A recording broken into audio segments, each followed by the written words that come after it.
Once upon a time, there were two children, a brother and a sister, whose names were Hanzel and Grettel. They lived with their father and with their stepmother. Their father worked as a woodcutter. Times were hard and the family had a tough life. Their stepmother was mean and wanted to get rid of them because they ate too much food. And even though their father wouldn't like it, her stepmother was so persistent that he gave up and decided to get rid of them in the morning. The next morning, the family woke up early before sunrise. Today, we're going to cut some wood for the winter. It's going to be a long day, said the stepmother.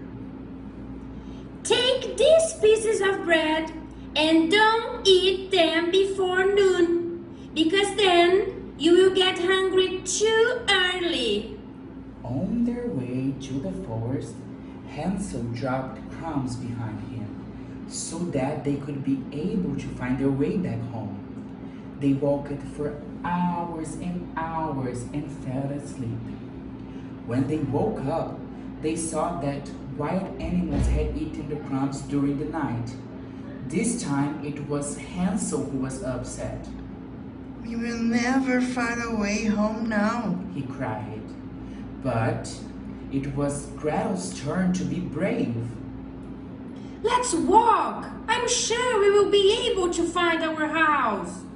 They walked the entire day. They were very hungry and tired when they saw a white bird, and the children decided to follow him. It led them to a house. When they come closer, they saw that the house was built entirely from chocolate. The children started eating the house. Hanzel took a piece of the roof while Gretel tore down a part of the wall. Suddenly, the door opened and an old woman came out of the house. Who's eating my house? She yelled, but when she saw the kids, she spoke again, this time in a much softer voice. Please come in. I can see you are hungry. I'll make you a delicious breakfast right now. The old woman made them pancakes with maple syrup and gave them milk to drink. But when they thought everything was okay, the old man grabbed Hanzel by the hand. Her eyes glittered red and she laughed a creepy laugh. You stupid children! Didn't you understand that I made this house to lure you in? I will now fasten you up, boy, so that I can eat you. Only then did Hanzel and Gretel understood that she was not a nice old lady at all, but a witch. When 4 weeks had passed, the witch lost her patience and shouted at Gretel. Hey you! This is the biggest pot in the kitchen. Fill it with water to the top. I don't care how thin your brother is. I am going to cook him today. A little while later, the witch pushed poor Gretel towards the oven and said, Get in and see if the water is boiling yet. But Gretel thought the witch wanted to push her into the pot and cook her too. So she cleverly answered, How can I get inside the oven? Please show me so that I can check the water. What is wrong with you? the witch yelled. It's so easy.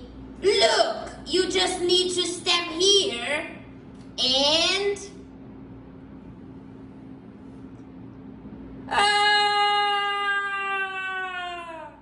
Grettel shoved the old woman into the oven.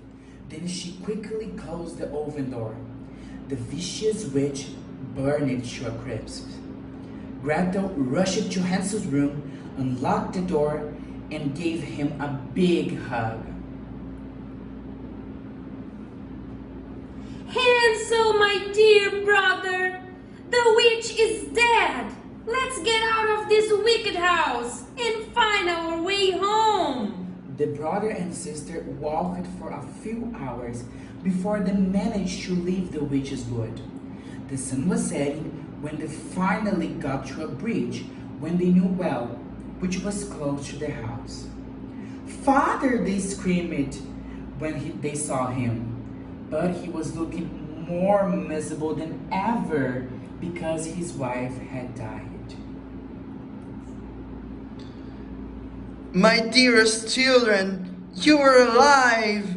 Their father exclaimed joyfully, and the three of them hugged. Gretel shook out her apron, and then precious stones started to falling on the ground.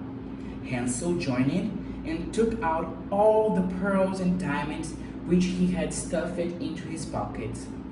Finally, they could have a carefree life and live happily ever after.